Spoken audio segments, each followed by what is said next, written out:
রক্তক্ষয়ী মুক্তিযুদ্ধের মধ্য দিয়েই জন্ম হয় একটি জাতির।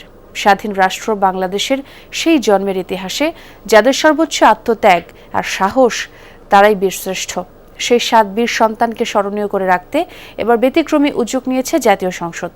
সংসদের গ্যালারিগুলোর নামকরণ করা হয়েছে বীরশ্রেষ্ঠদের নামে। প্রধানমন্ত্রী তারেক রহমানের পরামর্শেই এটা করা হয়েছে বলে জানিয়েছেন চিফ হুইপ নুরুল ইসলাম মনি। আরও জানাচ্ছেন রাজীব আহমেদ। বাংলাদেশের প্রথম 5D AI ইনভার্টার যুক্ত সর্বোচ্চ বিদ্যুৎ সাশ্রয়ী যমুনা এয়ার কন্ডিশনার। সাম্য, মানবিক মর্যাদা আর সামাজিক ন্যায় বিচার প্রতিষ্ঠার মুক্তির সংগ্রামে নিজেদের বীরত্ব আর ত্যাগের জন্য ৭ শহীদ পেয়েছিলেন বীর শ্রেষ্ঠ খেতাব। স্বাধীন দেশে শহীদদের সেই স্বপ্ন বাস্তবায়নের ভার এই জাতীয় সংসদের কাঁধে। সংসদের গ্যালারিতে বসে পুরো কার্যক্রম দেখার সুযোগ পান পাঁচধারী দর্শনার্থীরা। অনুমতি সাপেক্ষে থাকে শিক্ষার্থীদের প্রবেশের সুযোগও। তাই সংসদ ভবনের প্রতিটি গ্যালারি শুধু দর্শকের বসার স্থান নয়, বরং রাষ্ট্রের গুরুত্বপূর্ণ কর্মকাণ্ডের সাক্ষীও। এতদিন ফুল ও নদীর নামে ছিল গ্যালারিগুলো।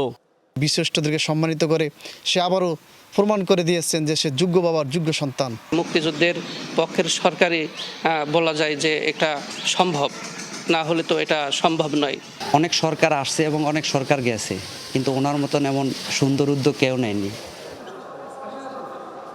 সংসদ নেতা প্রধানমন্ত্রী তারেক রহমানের পরামর্শে জাতীয় সংসদের বিভিন্ন গ্যালারির নাম পরিবর্তন করে বীর শ্রেষ্ঠদের নামে নামকরণ করা হয়েছে।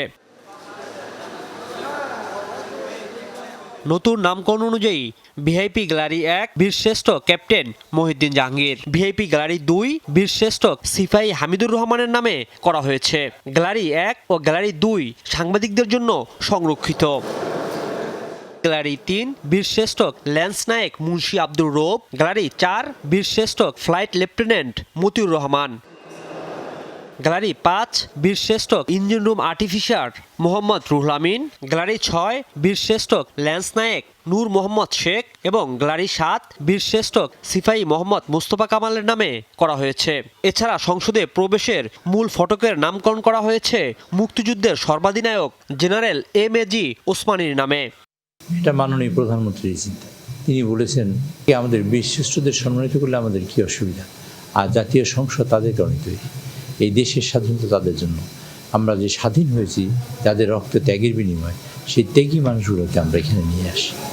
এমন উদ্যোগের মধ্য দিয়ে দেশের গণতন্ত্রের প্রাণকেন্দ্র জাতীয় সংসদে স্বাধীনতার বীরত্ব গাথা স্থায়ীভাবে স্থান পেল বলে মনে করেন চিফ হুইপ। চেতনা বিকৃত নয়, স্বাধীনতা বাস্তবায়ন করার প্রক্রিয়ার অংশ এটা।